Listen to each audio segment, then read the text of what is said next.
Gee, it looks like a bomb went off. What are you doing today? Well, it's time to reassemble the taillights on the C. These are the pieces that I sent out for replating. I used advanced plating for this batch. Very pleased. You know, I sent them stuff with pits like that, and it came back like that.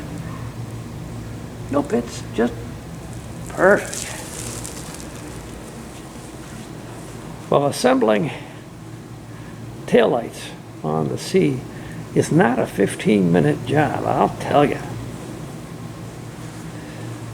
Here's one that I've finished. This is the passenger side. Installation of the taillight is straightforward. 1, 2, 3 mounting holes, but this has a skirt, which I'm referring to this section here, and there is rubber that's supposed to act as a weather seal. So on installation, you have to put it in and sink that lower portion into the recess before these will line up. 2 weather seals for the light sockets. I don't think Query is making them, but they certainly wouldn't be that hard to make them. I did not see them in the Gore's catalog, but I just put a dab of adhesive. You know, they're going to mate up here and here.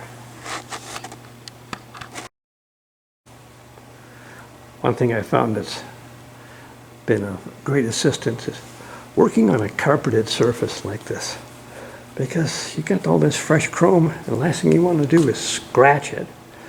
So as you need to lay it on its side and pick it up and work to get the pieces installed, it's nice to have that carpeted surface.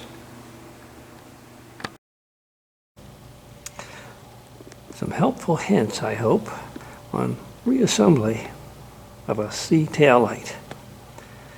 This happens to be a driver's side. There aren't that many parts.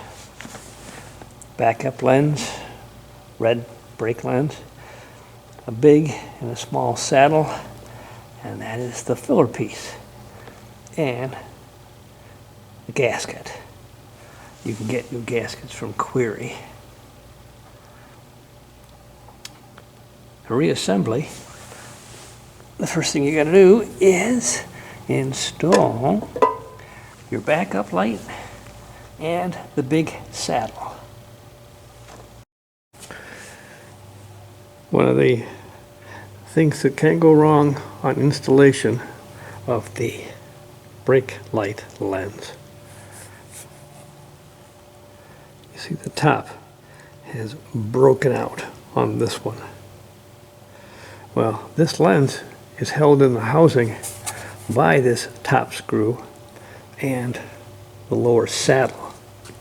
This top screw is one of these little devils.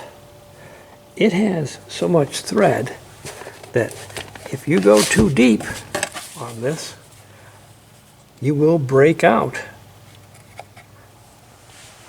So most of these have a washer on there which will stack it out. So here's the lower saddle and the backup lens. And making sure the backup lens catches the gasket. And you don't have to really be too fussy. You see the gap there? Well, don't forget these things never fit all that well. Next item to go on will be the red lens and and the saddle. This one didn't fight me half as much as the other one did. So there's your saddle. Not the best fit at the base, but if you keep cranking on them, you'll strip out the nuts. So base goes on, and she's ready for assembly.